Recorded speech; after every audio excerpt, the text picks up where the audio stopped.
Mesdames, Messieurs, bonjour. Nous allons aujourd'hui aborder le financement de l'activité physique. Pour ce faire, nous sommes heureux d'accueillir autour de notre table Jean-Luc Grillon, docteur Jean-Luc Grillon, médecin conseiller chez la Direction régionale jeunesse et sport. Autrefois, il a évolué dans ses responsabilités. Céline Dopeux, responsable performance opérationnelle chez Lancia. Et je serai accompagné par Jocelyne et moi-même, Preston Liravaille. Le sujet que nous allons aborder aujourd'hui, c'est un sujet qui est absolument d'actualité. C'est un sujet dont vous avez très certainement entendu parler. C'est un sujet qui fait la une de quelques journaux spécialisés. C'est le financement de l'activité physique adaptée. Vous savez que actuellement, le projet de loi de la sécurité sociale 2024 réfléchit, en tout cas, sur la mise en place d'un financement de l'activité physique adaptée, mais dans certaines conditions. Pour le moment, la loi n'est pas votée. Pour le moment, les budgets ne sont pas arrêtés sur ce sujet-là. En introduction, plusieurs études ont tenté de qualifier les bienfaits de l'APS en vue de déterminer les coûts et bénéfices attendus des politiques d'incitation à la pratique sportive. Il y a un élément qui ne fait plus débat, il y a un élément qui est absolument consensuel, c'est l'effet de la pratique sportive sur l'économie, l'effet de la pratique, pas sportive seulement, l'effet de la pratique physique, l'effet de la pratique physique a un impact déterminant sur l'économie de santé. Beaucoup d'études ont été faites dans ce sens-là et beaucoup d'études justifient effectivement la pratique de l'activité physique comme élément déterminant de l'économie de santé. La relation entre activité physique et santé fait consensus, donc là c'est plus le débat, c'est plus nécessaire d'argumenter sur la nécessité de faire de l'activité physique pour faire diminuer les dépenses de santé. Dans une note d'analyse de janvier 2018 au bureau de l'économie du sport du ministère de la Jeunesse et des Sports, sur la base d'un taux de pratique de 25% de la population, c'est-à-dire que si on mettait en mouvement 25% de la population, le coût total de la sédentarité serait estimé, à votre avis, à combien de milliards ? Je reformule la question. Si on mettait 25% de la population française en mouvement, le coût total d'économie pour nos dépenses de santé serait de combien ? Un chiffre entre 17 et 18 milliards. 17 milliards par an. Cet été, autre information, cet été, l'assurance maladie a proposé dans son rapport 2024, et ça c'était avant le vote de la loi de financement de la sécurité sociale, cet été, l'assurance maladie, c'est la première fois d'ailleurs qu'elle fait cette suggestion-là, l'assurance maladie a proposé dans son rapport 2024 d'engager cette prise en charge en ciblant sur les personnes atteintes de cancer ou de diabète. Donc il y aurait effectivement dans le projet de financement de loi de la sécurité sociale la possibilité, mais encore ça reste encore une fois une possibilité, c'est pas fait, de financer la prise en charge de certaines pathologies. Bien, les débats aujourd'hui va tourner autour des différentes sources de financement de l'activité physique. Mais avant de parler de financement de l'activité physique, il est nécessaire de préciser ce dont on parle. Est-ce que l'on parle d'activité physique adaptée ? Si oui, qu'est-ce que c'est ? Est-ce que l'on parle de sport sur ordonnance ? Si oui, qu'est-ce que c'est ? Est-ce que l'on parle de sport santé ? Si oui, qu'est-ce que c'est ? Avant d'aller plus loin dans le financement effectivement de l'activité physique, il est absolument nécessaire de définir ce dont on parle. Parce que ce dont on parlera définira effectivement les acteurs qui financeront l'activité. Pour définir ces termes, je vais demander à Jean-Luc Grillon de nous en dire un peu plus. Merci Preston. Alors c'est vrai que c'est un sujet important et qu'on a... alors pour retrouver la définition précise, parce que je vais vous donner la définition en gros, mais pour avoir les chiffres, les termes précis, vous reprenez un rapport du professeur Jean-François Toussaint qui a été fait en 2008, qui s'appelle « Retrouver sa liberté de mouvement ». C'est vraiment, à mon avis, la Bible qu'il faut avoir. Bon, et la deuxième Bible, c'est bien sûr le livre de Régis Juanico. Je ne touche pas un pourcentage, je vous le rassure tout de suite. Sur la place de différents intervenants dans le parcours finalement de soins des personnes, parcours de soins sur le volet préventif, on va dire, manger, bouger, tout ça, gérer son stress, etc. Ça, c'est le côté préventif. Alors ce rapport qui s'appelle Plan national activité physique santé, le PNAPS 2008, hein, vous regardez sur ordinateur, et, enfin vous tapez là-dessus, vous l'avez tout de suite, et vous regardez. Et à un moment donné, donc on a été 3 à travailler sur la partie prévention tertiaire, maladies rares, c'est-à-dire maladies chroniques, maladies rares et handicap, hein, situation de handicap.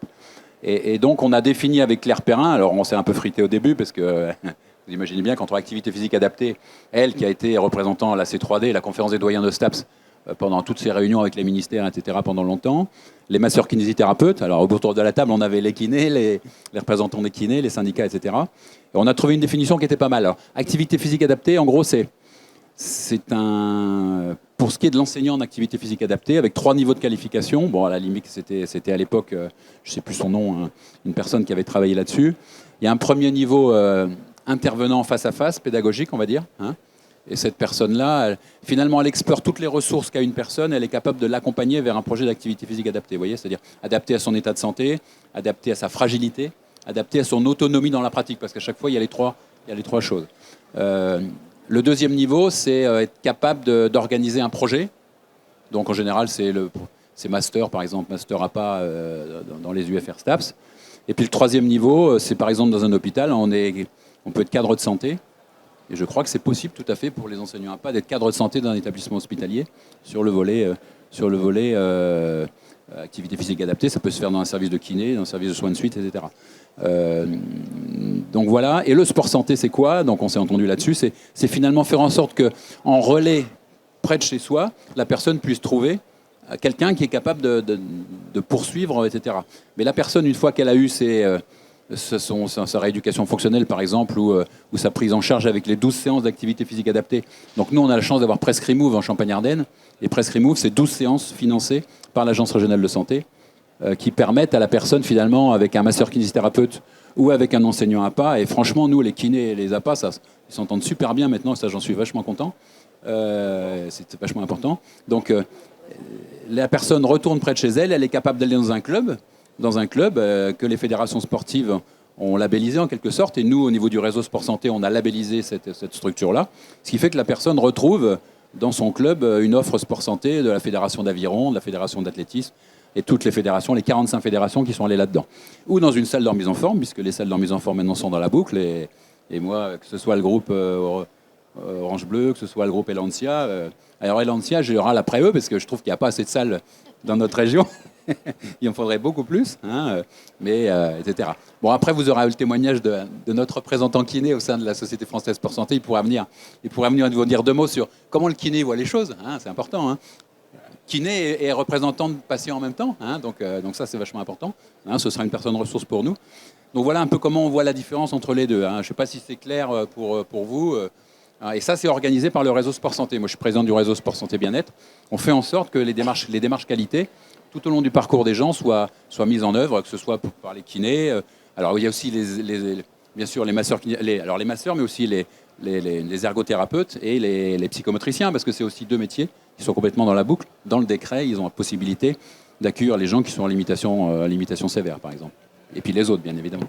Est-ce que ça te va comme réponse ? Absolument. Si je voulais faire la différence effectivement entre parce que lorsque l'on parle d'activité physique adaptée et de remboursement de l'activité physique adaptée, ça fait partie des questions que l'on me pose souvent. Selon le niveau de compétence de la personne qui me pose la question, la réponse n'est pas du tout la même. Tout simplement parce qu'il y a des masters APA, il y a des licences APA, et il y a, à côté de ces spécialistes de l'APA, il y a des éducateurs sportifs qui s'octroient le titre d'APA également. Donc ceux-là ne sont pas du tout concernés par les éventuelles mesures de remboursement de l'activité physique adaptée. Alors, je ne suis pas d'accord sur ça. Je ne suis pas d'accord parce que il faut faire correspondre les besoins de la personne avec finalement l'offre en face. Hein. Et si dans un club sportif, vous avez quelqu'un qui a une formation aviron santé, par exemple, qui fait quand même un certain nombre d'heures, et puis il y a l'expérience, la personne qui a pris en charge des personnes âgées pendant 15 ans, qui a un brevet d'État ou un brevet professionnel, vous allez lui dire, non, vous n'êtes pas compétent, alors qu'en fait, il a pris des gens atteints de maladies chroniques pendant des années, ou dans une salle, c'est la même chose en salle. Donc ces éducateurs sportifs, sport santé, on les appelle comme ça, ils sont dans le parcours, et bien évidemment, on va indiquer qu'ils peuvent y aller. Alors, ce que tu avais indiqué, Preston, il y a, je me rappelle, quelques années, c'est que en Allemagne, par exemple, dans les salles de remise en forme, il y a un secteur remboursé, en quelque sorte, et un secteur libre. Enfin, libre. Mais dans le secteur libre, il n'y a pas de raison qu'une mutuelle ou un assureur ne se dise pas « moi, je veux aider la personne et je mets 250 € par an ou 300 € par an pour qu'il continue son parcours toute sa vie, pour qu'il me coûte moins cher. » Enfin, pour moi, c'est du... Voilà. Hein. Et ce qui n'empêche que dans le secteur activité physique adaptée, que ce soit dans une salle ou dans un centre de rééducation fonctionnelle, etc., là, c'est pris en charge par la rééducation fonctionnelle, qui est hors cotation sport-santé, puisque c'est, vous savez bien, il y a 4 offres. La Haute Autorité de Santé détermine 4 offres. La première, c'est la rééducation. La deuxième, c'est l'activité physique adaptée. La troisième, c'est sport-santé et sport pour tous. Et la dernière, c'est autonomie. Donc, globalement, dans la première, il y a le remboursement Sécu, mais c'est vraiment dans le schéma régional d'organisation des soins de suite et réadaptation. Ensuite, il y a l'activité physique adaptée, et là, ça se joue effectivement dans les remboursements. Et ensuite, il y a le sport santé, le sport pour tous. Et là, je pense qu'une mutuelle a toute sa place pour rembourser, mais ça peut être sur le volet social, un CCAS ou une autre structure, complètement. Là, c'est vraiment local, on est en local. Quelles sont, pour que ça soit bien clair, les différentes institutions qui participent au remboursement? Bon, il y a les institutions publiques, les institutions privées, les assurances. Alors oui, mais alors il y a en plus, nous, on a la chance que la ville de Reims et puis le conseil départemental de la Marne derrière a aidé. Pardon, ça c'est le premier élément de question. Ouais. Et ensuite, le deuxième élément de question, c'est quelles compétences exige-t-il pour mettre en place effectivement ces remboursements? Et ça reboucle un tout petit peu sur la question suivante, précédente, où je parlais d'éducateurs. Oui, mais il faut quand même éviter les doublons. Ouais. C'est-à-dire que nous, on a par exemple la ville de Reims et le conseil départemental qui aident la structure club, par exemple, à accueillir. Mais elle ne le fera pas avec une salle de remise en forme, puisque c'est le secteur marchand. Et donc, à côté de ça, il y a l'aide individuelle. Donc, il ne faudrait pas qu'il y ait partout des doublons, parce que ça va coûter plus cher que... Vous voyez ce que je veux dire? Par contre, sur l'aide individuelle, effectivement, une mutuelle ou un assureur a tout intérêt à dire je vous offre, ça existe depuis longtemps, les mutuelles de fonctionnaires. Moi, je me rappelle, la direction régionale, notre secrétaire, elle allait dans une salle de remise en forme, elle était aidée, je ne sais plus à quelle hauteur, mais c'était intéressant, tous les ans. Non, je n'ai pas répondu à la réponse, peut-être. Je n'ai pas répondu à la question. Non, c'était finalement identifier les principaux les financeurs institutionnels, alors que ce soit la sécurité sociale, la CPAM, que ce soit les régions, oui, bien sûr, les ARS. Nous, on a la caisse primaire de la Marne, par exemple, elle aide bien sûr notre réseau sport santé pour mettre en place, pour des personnes fragiles qui ont besoin d'être accompagnées avec soit enseignant APA ou kiné, dans le cadre de ces 12 séances. L'assurance maladie commence à nous aider là-dessus. Et puis si on fait le tour de la France, à mon avis, on va trouver quand même des endroits où sur ces crédits sociaux, ou sur ces crédits anciennement FNPEIS, etc., des crédits Fonds national, etc., elle va trouver des financements pour aider cette première étape. Tu vois. Après, une mutuelle peut se dire, je contacte moi-même. Alors, j'ai fait une intervention avec la MGN il n'y a pas longtemps, c'était hier ou avant-hier. J'aide la personne 250 € par an pendant 2 ans, pour reprendre une activité physique, etc. Mais je le fais, moi, en direct avec la personne, et je choisis moi-même avec ma plateforme nationale à quel endroit elle va pouvoir aller, etc. Donc, on est en train d'essayer de faire le lien entre les deux, mais c'est pareil, vous voyez ce que je veux dire? Donc, c'est pour ça que je parle de doublons. Il faut qu'il y ait une vraie coordination locale, départementale, régionale et nationale. Moi, je travaille là-dessus pour faire en sorte qu'il y ait cette coordination, parce que si la personne touche à l'échelon local, touche à l'échelon régional et touche à l'échelon national, elle touche 3 fois la somme. Je trouve que c'est plus logique d'essayer de donner cette somme, les deux tiers à une autre personne. Vous voyez ce que je veux dire? Parce que ça coûte quand même une mutuelle ou un assureur, ça coûte cher. La question, parce que c'est vraiment un sujet qui est très, très complexe. C'est pas si complexe que ça. C'est complexe parce qu'il y a plein d'intervenants qui veulent décider. Oui, voilà, sinon, c'est pas complexe. Moi, je te montre le truc. Tout le monde. Ce qui m'intéresse, c'est de comprendre finalement quels sont les acteurs institutionnels qui interviennent dans les régions. Ça, c'est le premier niveau de question. Quel type de financement ils proposent? Est-ce que ce sont des financements pérennes ou des financements occasionnels? Et quel public ils visent? Parce que si je prends l'exemple de la Caisse nationale d'assurance vieillesse, elle participe au financement de certaines actions, mais vers des publics visés. Si je prends l'ARS, elle participe à des financements d'actions à travers le Fonds d'intervention régional. Le Fonds d'intervention régional, mais ce sont des publics cibles qu'elle vise. C'est cette compréhension-là qui m'intéresse d'avoir. Tu as raison. Alors, par exemple, la Caisse nationale de solidarité et autonomie, avec les conseils départementaux, pourrait dire on veut que l'activité physique et le sport santé fassent partie du droit à compensation pour les personnes en situation de handicap ou les personnes âgées, et auquel cas, d'emblée, elle demande à toutes les MDPH de faire en sorte qu'il y ait de l'argent qui soit versé par rapport à ça. Ce serait très simple, ça serait national. Alors que le fonds d'intervention régional, chaque agence régionale de santé est libre, bien évidemment, au travers de son projet régional de santé, qui est en train d'être renouvelé. Enfin, chez nous, Grand Est, il est en train d'être fait. Est libre de choisir ses priorités, etc., bien évidemment en fonction des dynamiques nationales. Donc le fonds d'intervention régional, effectivement, peut très bien dire je donne telle somme d'argent, nous, l'ARS nous file de l'argent pour 4 temps pleins, un par département, nous donne de l'argent pour des interventions pour les 12 séances. Donc d'abord un bilan médico-sportif, avec évaluation de la condition physique, entretien motivationnel, les 12 séances par l'enseignant APA ou le kiné, et ça pourrait être l'ergothérapeute ou le psychomotricien. Ça, c'est la sécurité sociale. Non, c'est l'agence régionale de santé. D'ailleurs, la presse, de temps en temps, les intervenants de chez nous, ils disent, le journaliste, il dit, c'est la Sécu, ça passe dans le journal, et la RS dit, c'est pas la Sécu, c'est nous. Donc, non, c'est vraiment le fonds d'intervention régional de l'agence régionale de santé qui met de l'argent là-dessus. Nous, M. Delannon, il y a quelques années, il avait dit, je mets 2 millions sur la table, au niveau, à l'époque, ça devait être au niveau Champagne-Ardenne, 2 millions d'euros, c'est quand même pas mal.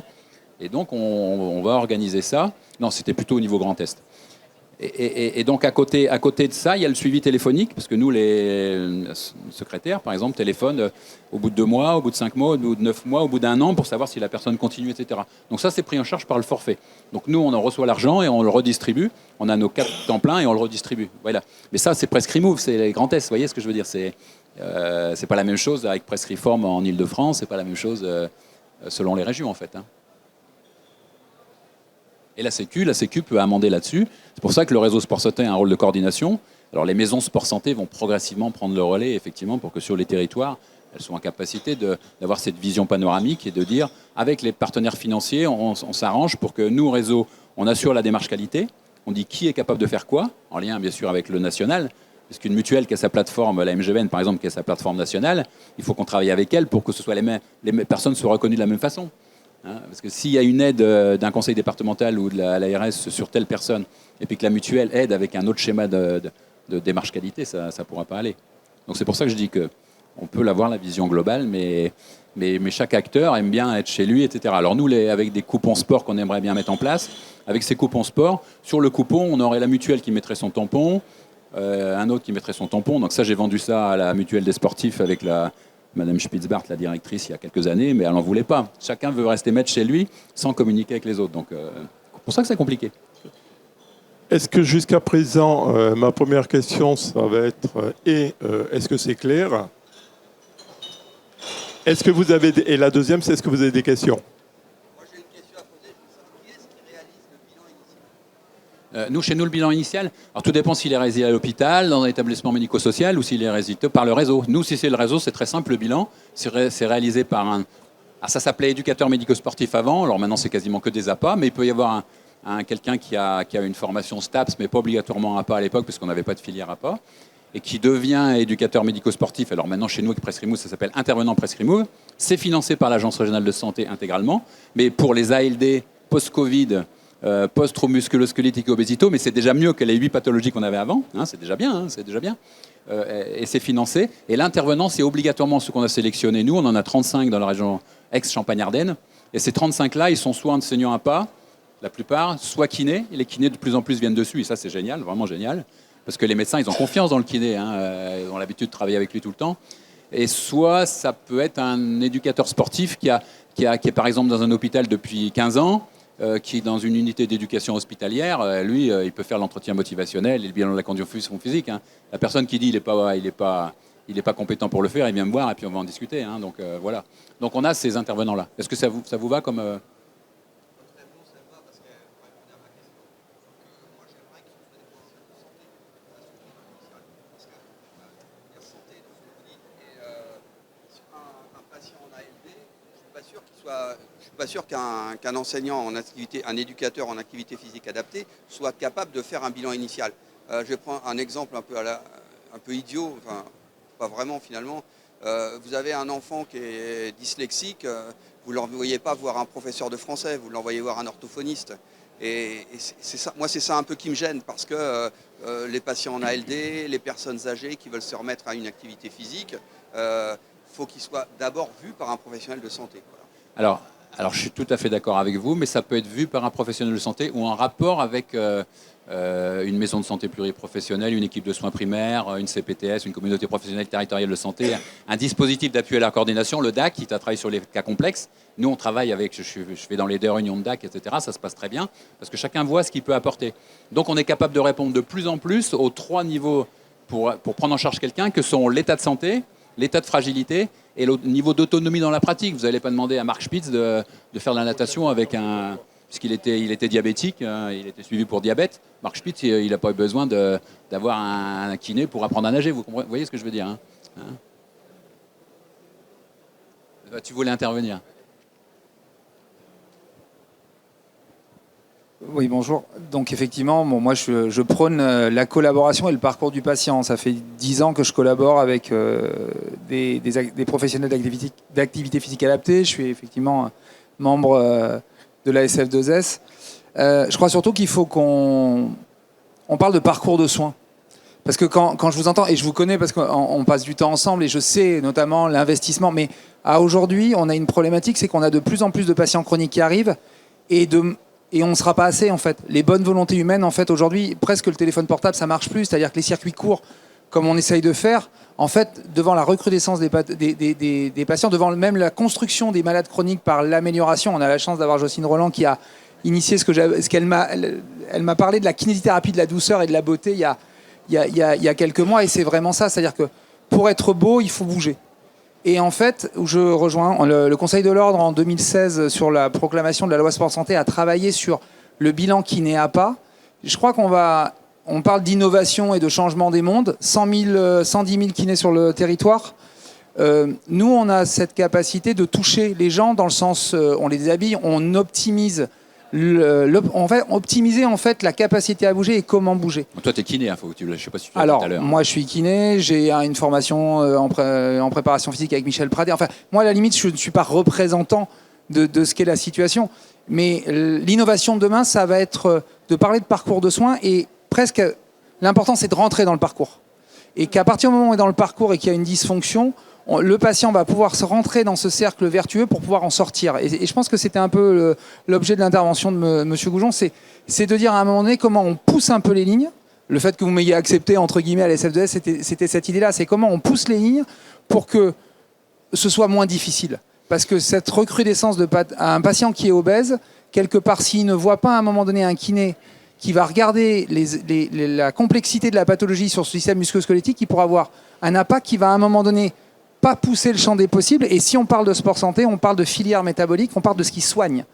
Et là, je pense qu'on aurait l'innovation de demain, c'est comment on travaille tous ensemble. Alors, je vais te dire, et puis après j'arrêterai. Et après, qui paye, le patient peut aussi payer un peu. Je suis tout à fait. En ce moment, il y a une piste de travail qui est vachement importante. Alors, je me fais pas me faire aimer des médecins par rapport à ça. C'est que je travaille avec un établissement hospitalier qui a 13 infirmières en pratique avancée.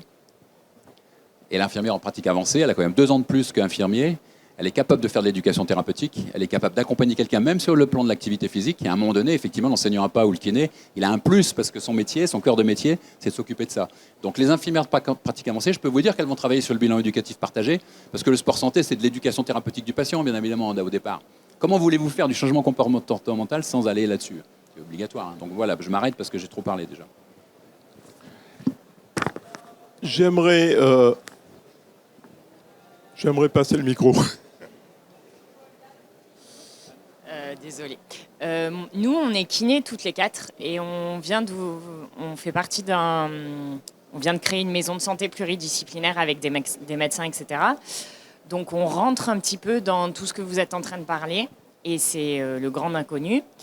Comment on fait quand vous parlez de sport santé, c'est-à-dire pour mettre ça en place dans un cabinet libéral, comment on fait en fait? Parce que c'est génial tout ce que vous dites. Vous dites qu'il y a des zones référentes.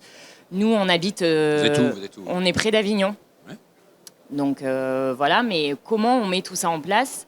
Vers qui on doit passer? Parce qu'on a posé des questions à notre ordre et personne ne sait nous répondre. Bah, moi, vous avez Et on leur a demandé justement pour les APA, etc. Ouais. On s'est dit, est-ce qu'on doit salarier un APA pour savoir un petit peu comment on doit faire? Et on nous dit, en gros, on nous dit rien en fait. Donc c'est hyper intéressant, c'est pour ça qu'on vient aussi aujourd'hui. C'est pour savoir un petit peu comment on peut faire bouger les choses et faire ce que vous avez dit qui était très juste, c'est-à-dire rentrer dans un cercle vertueux, quoi. Bah, Jocelyne, elle va vous dire un peu comment elle a fait, elle. Par exemple, moi je parle par rapport à ce que j'ai développé dans mon cabinet et puis en formant les kinés à Avirose et à Rose Pilate, puisque moi je ne faisais que de la scénologie et j'avais mis en place dans mon cabinet des cours d'activité physique adaptés, donc des cours collectifs, soit en rameur indoor, soit en pilates. Au niveau du financement, à l'époque, j'avais en fait les patientes qui payaient de leur poche les séances, ou bien j'avais aussi à un moment, mais ça n'existe plus, je travaillais avec Moven, donc qui dépend de la Maïf, et la Maïf prenait en charge jusqu'à 500 € des séances d'activité physique dans mon cabinet. Donc c'était un accord avec éventuellement des kinésithérapeutes, mais aussi d'autres professionnels. Ça fonctionnait très bien, sauf que Moven a fait faillite et ça n'existe plus. Mais il y avait aussi des patientes qui étaient prises en charge au niveau de la MGEN, pour l'activité physique.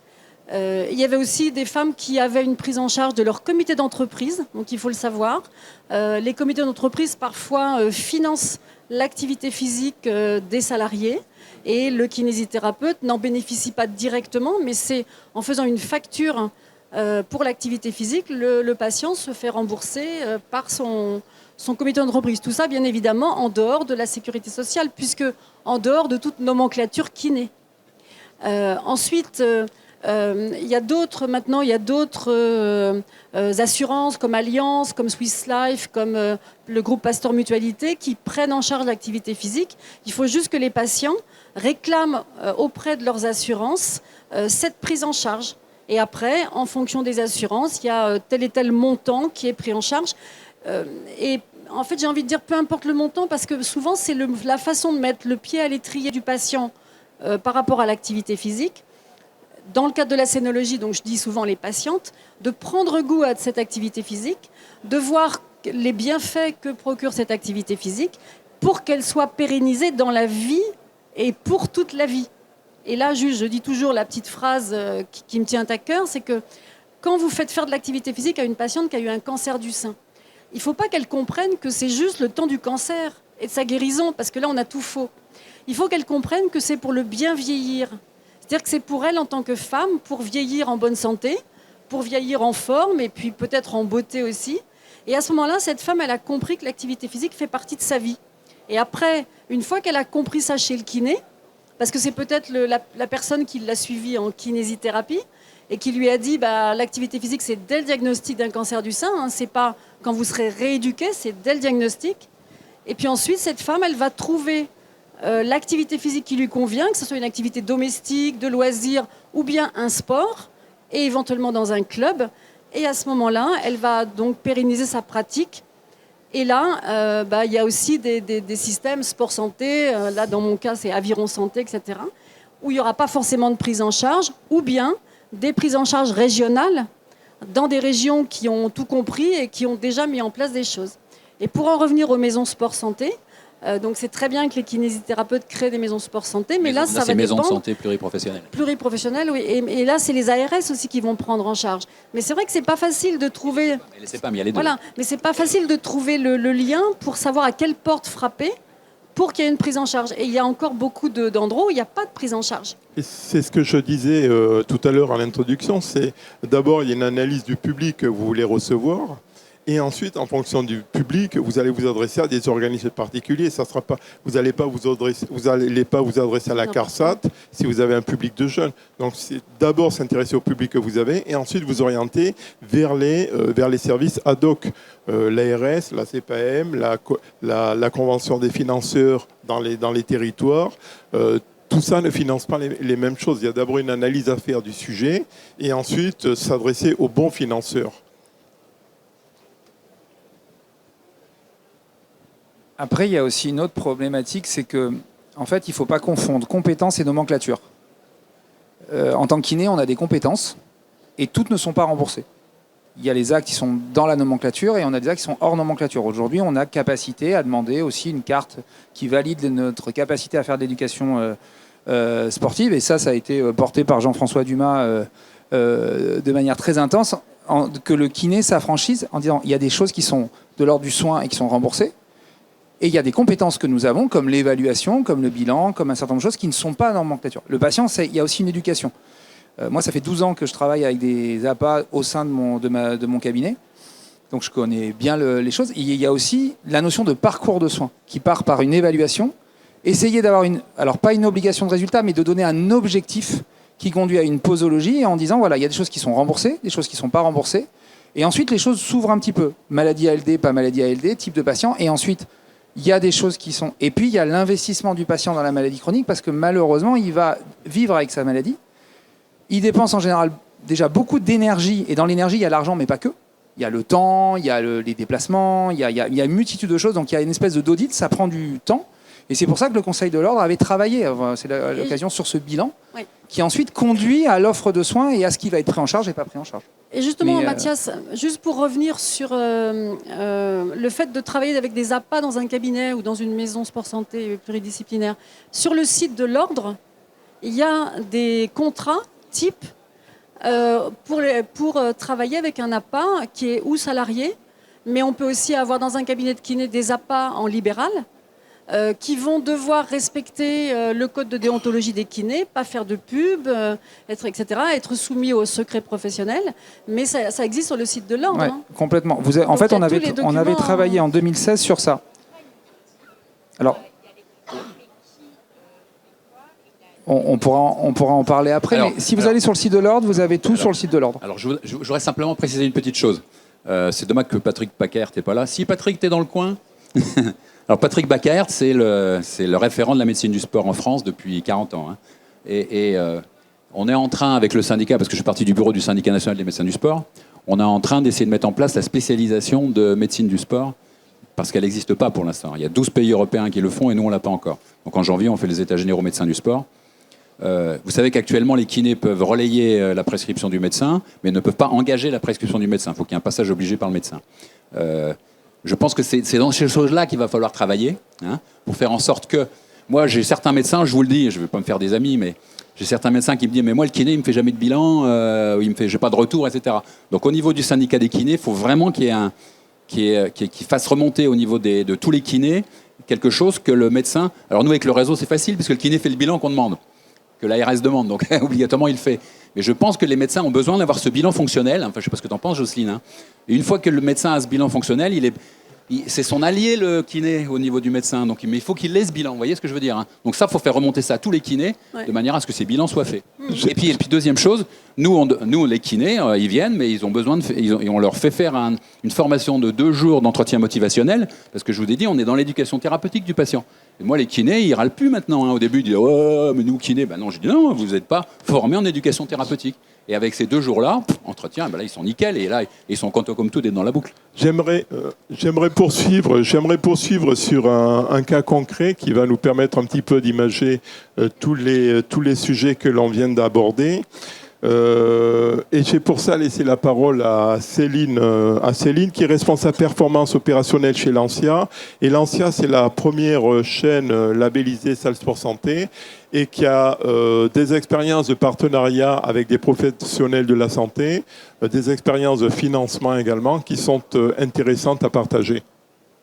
Alors effectivement, certains déjà cités rapidement par Jocelyne, Sur les dernières années, notamment chez Elancia, nous avons pu déjà avoir certaines collaborations dans le cadre de programmes de recherche clinique, donc avec des CHU, des cliniques, notamment pour exemple le CHU de Poitiers, dans un programme qui est Actidiane, qui est dédié à un programme de recherche sur le diabète, avec une clinique dans le 37, avec le CHU de Clermont-Ferrand, dans le cadre d'un programme post-Covid, donc pour les personnes souffrant de Covid long, malheureusement.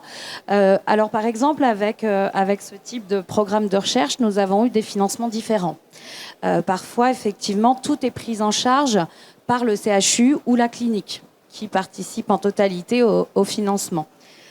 Parfois, il y a eu parfois des collaborations faites à titre gratuit, où nous avons aussi souhaité pouvoir apporter nos remontées de données d'entraînement, etc., pour faire évoluer aussi certaines recherches, certaines études, notamment sur le post-Covid. On a connu également des conditions tarifaires qui étaient supportées malheureusement par le patient, où nous faisions le choix de convenir d'une condition tarifaire négociée par rapport à nos adhérents habituels pour pouvoir les accompagner dans ce cadre-là. Donc les financements peuvent être différents. Je reviens également sur des exemples qu'a cité Jocelyne, les mutuelles évidemment. Nous avons aussi vécu l'expérience Vas-y Movement, qui là avait une prise en charge, j'ai envie de dire, très complète, plutôt exceptionnelle, avec des bilans initiaux très très poussés, très travaillés, qui étaient très intéressants parce qu'on parlait de remontée, où là, chacun de nos clubs, chacun de nos coachs devait impérativement faire une remontée de programmes, d'entraînement et surtout d'évolution. Donc malheureusement, voilà, qui a fait faillite entre-temps. On citait les mutuelles et leurs forfaits. Alors, je vous entends souvent citer 250 €. Oui. Beaucoup font des forfaits à 50, mais non pas 250, malheureusement. Beaucoup de ces forfaits sont aujourd'hui relativement faibles et surtout méconnus des adhérents des mutuelles, mais du grand public, comme nous tous, malheureusement. Des petites lignes non mises en avant dans des contrats, ou peut-être parfois inexistantes. Et même quand elles sont existantes, alors il en existe deux types, ou dédiées uniquement à des personnes souffrant de pathologies, déjà, dans un premier temps, où là, les financements, on le voit de plus en plus, notamment dans nos clubs, avec des demandes à 200 €, 250 pour une période donnée. J'ai eu l'exemple hier, 200 € AXA pour 6 mois de pratique. C'est très bien. Malheureusement, seulement pour les personnes souffrant de pathologies. Voilà.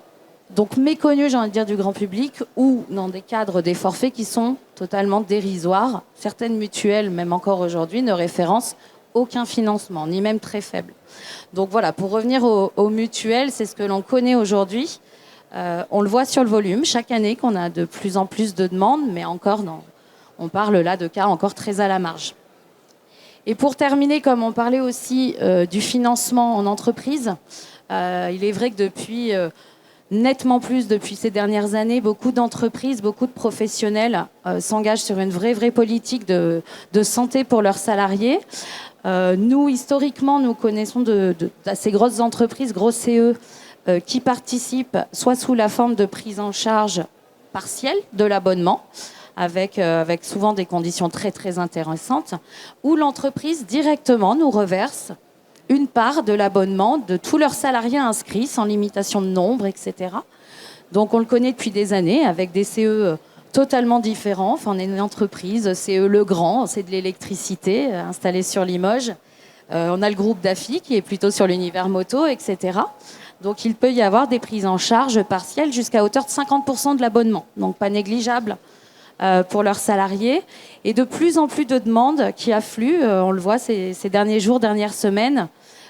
Beaucoup d'offres ont été faites avec des prises en charge parfois totales de la part des employeurs, donc ce qui prévaut dans les prochains mois et années un réel intérêt effectivement des entreprises pour le bien-être de leurs salariés. Je poursuis là-dessus. Effectivement, j'étais hier avec le centre hospitalier de Bel-Air, 800 salariés.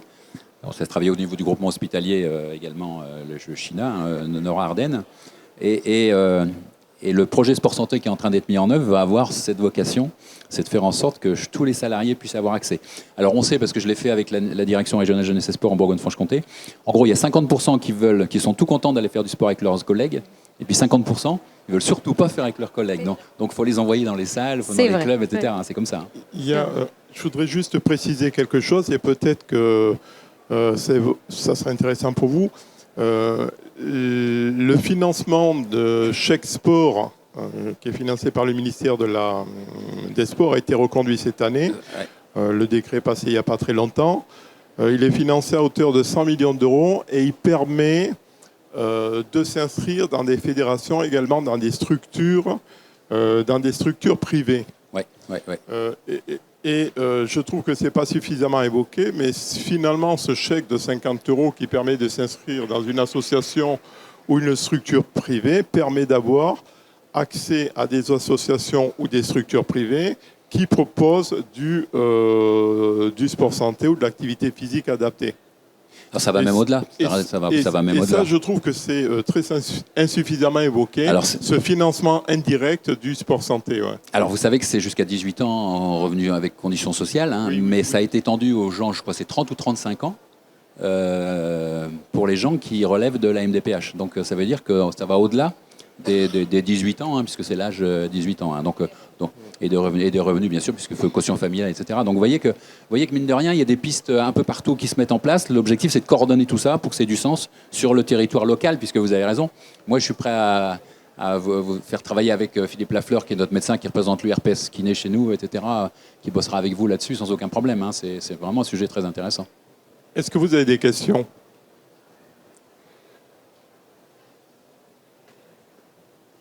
Oui, bonjour. Excusez-moi. Je voudrais savoir en Vous fait. faites quoi comme travail ? Alors moi, je suis kiné et j'ai une structure de préparation physique qui est adossée au cabinet. Et je reçois déjà des patients en sport santé. Et en parallèle, je suis élu dans ma commune et on développe un. C'est où ? À l'homme à côté de Lille. Et on développe un programme de sport sur ordonnance en expérimentation. Donc je sais que c'est la jungle en fait. Hein. Quand je suis tombé sur la conférence, j'étais très content de vous voir. J'espère qu'on pourra discuter un petit peu après. Et je voulais avoir un peu votre retour sur la labellisation des maisons sport santé, parce qu'on voit qu'il y a eu la deuxième vague qui est venue. J'aimerais savoir votre avis. Est-ce que c'est de la coquille vide ? Est-ce que c'est de la com ? Qu'est-ce que vous en pensez ? Alors moi, je veux bien parler là-dessus, effectivement. Donc il y a maintenant un agrément qui va être préparé, hein, qui va passer par l'agence. Une habilitation qui va passer par l'agence régionale de santé et la direction, la DRAGES, régionale académique jeunesse et sport, et ses services les services départementaux. Pour moi, c'est quand même c'est une coquille vide si d'un point de vue argent et d'un point de vue aide au fonctionnement et à la coordination, il n'y a rien. Mais sur l'aide à la coordination, je peux vous dire qu'il y a quand même des acteurs qui vont gérer ça de près. Et j'espérais que la conférence de presse de M. Véran pour le gouvernement allait parler ça mercredi dernier. Là. Ça n'a pas été fait, mais c'est quasiment en préparation. Donc ce sera probablement le prochain Conseil des ministres. Les deux ministères, ministre de la Santé et de la Prévention et ministère des Sports et des Jeux Olympiques et Paralympiques, vont évoquer cette question-là et vont mettre vraiment les maisons sport santé au cœur de ça. Donc je pense que ce qui est intéressant, c'est de suivre. J'ai fait les interviews des personnalités sur les rencontres sport santé des Hauts-de-France il y a une semaine, là même pas une semaine. Donc on a échangé avec les collectivités, avec la déléguée territoriale, la directrice des territoires de l'ARS, etc. Et là c'est pas mais dans la boucle, je pense vraiment dans la boucle. Mais il faut trouver chacun, c'est à la carte. Vous, votre dispositif, ce sera à la carte, ce sera pas le même que votre voisin qui travaille dans une autre structure. Vous voyez, c'est ça qui est compliqué. Mais vous, ce que vous avez fait, ça ressemble un peu à ce qu'a dit Prescott en Allemagne, dans les salles de mise en forme, en quelque sorte. Annabelle Grousset, qui est présidente de l'association des maisons Sport de France, Sport Santé, sera là demain. Et très récemment, dans un communiqué de presse, elle a mis en avant les difficultés que rencontraient les maisons sport santé. Pour être identifié comme acteur dans la réflexion sur certains projets. Pour le financement. Le financement va passer de 4 millions d'euros à 6 millions en 2024 pour 577 maisons sport santé. Donc, en gros, 10 000 euros par sport santé. Donc, il y a un business model qui est très instable. Et pour une reconnaissance Et pour mettre un petit peu d'ordre également, d'où le décret qui est sorti il y a pas très longtemps pour habiliter les maisons sport santé. Parce qu'au départ, c'est parti un petit peu dans toutes les directions. Et là, maintenant, la volonté est de mettre un peu d'ordre dans tout ça pour relancer la maison sport santé de façon plus optimale. Est-ce qu'il y a d'autres questions ? Bonjour. Moi, j'ai créé 2 ateliers sur ma commune, un pour les seniors et un pour les actifs. Vous êtes kiné ou... Voilà, je suis kiné, je viens de lancer ça en septembre, donc je loue une salle à la commune du coup. Et j'ai bien vu que pour certains, le frein était donc se financer. Évidemment, j'ai des gens qui le font, mais pour d'autres, ben, forcément, c'est un frein. Vous êtes à quel endroit ? Je suis près de Rennes, en campagne de Rennes, à une demi-heure de Rennes, avec un public plutôt de campagne. Est-ce qu'on peut s'adresser du coup à des organismes pour avoir des subventions maintenant que c'est monté ? Et si oui, à qui et comment en fait ? Alors, ça. vous, c'est très simple. C'est quasiment l'endroit le plus facile. Vous adressez à Sophie Chat, docteur Sophie Chat, qui est médecin conseiller de la direction de la DRAGES, la direction régionale académique, la jeunesse, l'enseignement et le sport. C'est une des personnes ressources les plus costauds en France là, par rapport à ça. Elle vous guidera par rapport à ça. Hein. Sophie Chat, à la DRAGES à Rennes, vous êtes à côté, en plus vous allez la voir, hein, de ma part. Et puis vous verrez, elle est vraiment super, elle va vous accompagner, elle va vous faire un truc à la carte. Voilà. Je ne vous dis pas qu'elle va vous donner de l'argent que vous voulez, hein, mais au moins elle va vous inscrire dans le paysage, là où vous devez être, comment vous devez être, etc. Et pour les financements dont vous parliez tout à l'heure, il faut qu'on ait forcément une ordonnance de sport santé ou le principe qu'on intitule en tant que kiné nos ateliers sport santé. Quelle est la législation par rapport à ça ? Il faut absolument que vous ayez déjà votre carte d'éducateur sportif. Est-ce que tu l'as demandé ? Non, parce que la dernière fois, on m'a répondu que c'était plus nécessaire. Ah bah, les réponses que j'ai eues. je ne sais pas qui a dit ça, mais en tout cas... Donc c'est nécessaire. Bien sûr que c'est nécessaire. Donc ça, c'est la première chose à faire, c'est demander la carte d'éducateur sportif. Cette carte, elle pose nos compétences dans ce domaine, mais elle est obligatoire si on fait des séances rémunérées. Donc déjà, ça c'est une obligation. Voilà. Donc c'est ce que je voulais dire par rapport à ça. Et après, si c'est dans le contexte du cabinet de kiné, bien penser que l'activité physique c'est du hors nomenclature. Hein. Ça n'a rien à voir avec la nomenclature kiné. Et là, il y a une ambiguïté parce que pour ce qui est de la bronchite chronique obstructive, il y a des cotations kiné dans la nomenclature qui incluent le réentraînement à l'effort avec des AMK 20 ou 24. Donc attention, ça c'est une exception. Hein. Tout ce qui est activité physique chez le kiné n'est pas pris en charge par la Sécu. Mais voilà, mais l'idée de la carte, ça c'est extrêmement important. Alors moi, s'il y a les représentants des kinés qui sont là, etc., moi avec le syndicat, on est prêt à travailler ensemble sur cette cotation. Nous, on travaille sur la cotation que les médecins du sport, enfin ceux qui font de la médecine du sport, on va essayer de faire une spécialité, mais puissent avoir une cotation, on pourrait la croiser avec celle des kinés, de manière à faire un rapport gagnant-gagnant, et à mon avis, c'est vraiment intéressant. Donc je ne sais pas s'il y a des syndicats de kinés ici, mais ça se trouve. Une dernière question. Le sujet, comme vous avez pu le constater, j'espère qu'on a été suffisamment clair. Le sujet est, comme l'a dit Jean-Luc à l'introduction, très, comment je pourrais dire ça, très complexe. Et je vous invite, pour en savoir plus, pour en connaître plus, à la lecture du livre de Michel Noguès. Je ne sais pas si vous connaissez Michel Noguès, mais il a créé une association NPIS qui travaille sur toutes les interventions non médicamenteuses. Et lui, il s'est intéressé plus particulièrement au financement et aux conditions de financement et aux organismes qui financent et au public qui finance et au public qui doit être financé. Alors, j'ai aucun intérêt, j'ai aucun pourcentage, c'est ce livre-là. Et le deuxième également, qui est extrêmement intéressant et qui aborde également le sujet, et vous trouverez des éléments de réponse à vos questions, c'est le livre de Régis Janéco, Bougeons, où en première partie, il fait un rappel de toutes les études scientifiques qui démontre la nécessité de bouger, de lutter contre la sédentarité. Ensuite, il évoque les financeurs également, et il fait des propositions. Donc, dans ma bibliothèque, ce sont 2 livres référents et que j'ai lus pour préparer cette conférence qui, j'espère, vous a plu. Et je remercie Jean-Luc, Céline et Jocelyne d'avoir participé avec moi à cette conférence. Merci.